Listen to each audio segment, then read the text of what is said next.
समीउल्लाह तारिक साहब बताइएगा कि आईएमएफ का वक्त तो जा चुका है और एमएफईपी जो उनका डॉक्यूमेंट है वो देके जा चुके हैं। क्या मतलब है इसका? स्टाफ लेवल एग्रीमेंट तो नहीं हुआ क्या? अब भी हमें डरने की जरूरत है? नहीं, मेरा ख्याल है अगर एनईएफपी आ गया है, जो कि memorandum for economic and financial policies है, तो इसके अंदर डेफिनेटली जो भी स्टेप्स रिक्वायर्ड हैं वो इसके अंदर आ चुके हैं। तो होपफुली अगर ये एमईएफपी, ये फाइनेंस मिनिस्ट्री रिव्यू करेगी और इसके बाद ऑब्वियसली इसके ऊपर कुछ नेगोशिएशंस होंगी, कुछ चीज़ों पे ज़ाहिर है गवर्नमेंट के वो होंगे अशकालात, या जो भी एक व्यू होगा कि या तो ये बहुत ज़्यादा टफ है या फिर ये शायद पॉसिबल ही नहीं है हम्म। करना। तो मतलब मुख्तलिफ चीजें हो सकती हैं, तो इस वजह से इस पे कुछ नेगोशिएशन होंगी और फिर इसके बाद एक स्टाफ लेवल अग्रीमेंट होगा। तो मेरा ख्याल है कि जहां तक लोगों का जो डरने का सवाल है वो हम्म। ये कि अगर तो हम स्टाफ लेवल अग्रीमेंट हो जाता है तो होपफुली जो हमारे प्लान्ड फाइनेंशियल इनफ्लोज हैं उनमें से जो कंटिजेंट है आईएमएफ से, उनमें से कुछ जो हैं वो हम्म। मटेरियलाइज हो जाएंगे। तो वर्चुअल। मंडे से जब ये नेगोशिएशन स्टार्ट होंगे वर्चुअल, तो हमें एक्सपेक्ट करना चाहिए कि थर्सडे फ्राइडे तक हम we should be close to staff level agreement. Dar साहब ने ये भी कहा है कि उन्होंने अपोज किया है ऐसी किसी भी किस्म की रूमर्स को कि 700 to 800 बिलियन के वर्थ टैक्स मेजर्स जो हैं वो होंगे।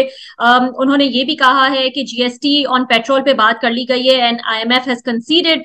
और अब जो है वो तकरीबन 170 बिलियन के टैक्सेस जो है वो डार साहब ने कहा है कि लग सकते हैं अगले 4 महीने में जो है वो ये रिकवर करना होगा। ये किस हद तक इससे आप अग्री करते हैं कि वाकई IMF has considered because they seem very strict with their conditions? देखिए, अब उसमें यह है कि इसमें यह भी हो सकता है, जाहिर है कि आपके पास मुख्तलिफ ऑप्शन है ना। आपने अगर जीएसटी पेट्रोलियम पे हटा दिया तो हम्म। हो सकता है अब ये 1% जीएसटी ओवरऑल बढ़ाने की बात कर रहे हैं शायद, क्योंकि फॉर एग्जाम्पल रेवेन्यू, अगर एक मिसाल है, मैं एक हम्म। मिसाल दे रहा हूँ, हमारा 17% अगर जीएसटी है और 1% आप बढ़ा लें, जी। एनुअलाइज 150 बिलियन लगभग आप बना सकते हैं, उससे कलेक्ट कर सकते हैं। तो इस बिल्कुल। तरह अगर अगर आप ये देख रहे हैं कि probably inflationary impact 17% GST on petroleum का शायद ज्यादा है और 1% जीएसटी का कम है, हम्म। तो शायद ये आसानी है।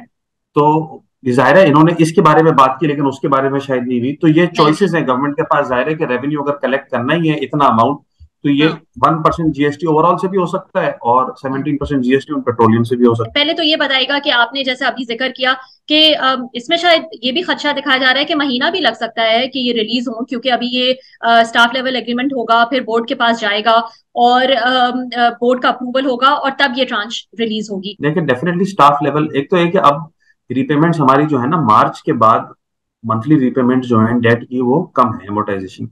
ओके। तो इसकी वजह से अब ये प्रेशर भी कम होगा, दूसरा करंट अकाउंट डेफिसिट भी आजकल कम है। हम्म। होपफुली ये तो सही है, लेकिन ये कि डेफिनेटली स्टाफ लेवल मतलब 2.9 पे तो हम सर्वाइव करना जाहिर है मुश्किल है, क्योंकि इससे हम्म। लिक्विडिटी के इश्यूज बहुत हो रहे हैं। तो जैसे ही staff level agreement for example अगर ये नेक्स्ट वीक स्ट्राइक कर जाते हैं, उसके जी। बाद हमें जो है वो पैसे होपफुली आना शुरू हो जाएंगे। उससे हमारी जो है वो लिक्विडिटी के जो इमीडिएट कंसर्न्स है वो दूर हो जाएंगे। लेकिन ये कि यस, चैलेंजिंग तो रहेगा। दूसरा है कि जैसे कि इनिशियली रिपोर्ट हुआ था और आईएमएफ के अग्रीमेंट में भी लिखा था कि हमें जो एंडिंग रिजर्व्स जून के हैं वो $16.2 बिलियन करने हैं। बिल्कुल। तो वो $16 बिलियन तो मुझे मुश्किल लग रहा है यहाँ से हम कर पाएंगे। तो गवर्नमेंट ने जो रिवाइज टारगेट दिया वो $8-9 बिलियन, तो ये इसके बीच में कहीं सेटल होगा होपफुली। थोड़ा सा मुझे ये भी बताइएगा कि सबसे ज्यादा कंसर्न तो एक आम शहरी के लिए यही है कि आईएमएफ प्रोग्राम में हम चले भी जाएंगे तो महंगाई जो है वो किस हद तक चली जाएगी? जिस तरह से हमने टैरिफ्स बढ़ाने हैं, इलेक्ट्रिसिटी गैस टैरिफ्स या जीएसटी लगाना, मजीद टैक्सेस लगाना, क्या क्या एक्सपेक्ट करना चाहिए एक आम पाकिस्तानी को, एक आम शहरी को गोइंग फॉरवर्ड? लेकिन डेफिनेटली इन्फ्लेशन तो आएगी, जाहिर है। अगर आप जीएसटी पेट्रोल पे ना भी लगाएं तब भी जो पैरिटी का इम्पैक्ट है वो भी कुछ आना बाकी है।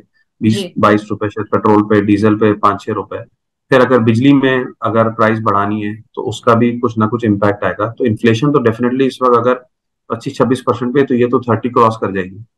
तो ये तो इसमें तो कोई शक की बात नहीं है। लेकिन ये कि इसको आपको यूं देखना चाहिए कि अगर आपने ये नहीं किया जी। तो जो होना है वो इससे भी बुरा है, क्योंकि अगर जैसे वो पाशा साहब ने दी थी सेंसिटिविटी की, अगर आप आईएमएफ प्रोग्राम करेंगे तो इन्फ्लेशन 35 और नहीं करेंगे तो 50। ये आपके ख्याल में अभी जो वर्चुअल मुज़ाकरात होने हैं एक हफ्ते के अंदर ये हम स्टाफ लेवल एग्रीमेंट पे पहुंच जाएंगे? मेरा भी ये ख्याल है कि एक हफ्ते में पहुंच जाएंगे। ठीक है, बहुत बहुत शुक्रिया समीउल्लाह तारिक साहब हमें ज्वाइन करने के लिए। Thank you so much.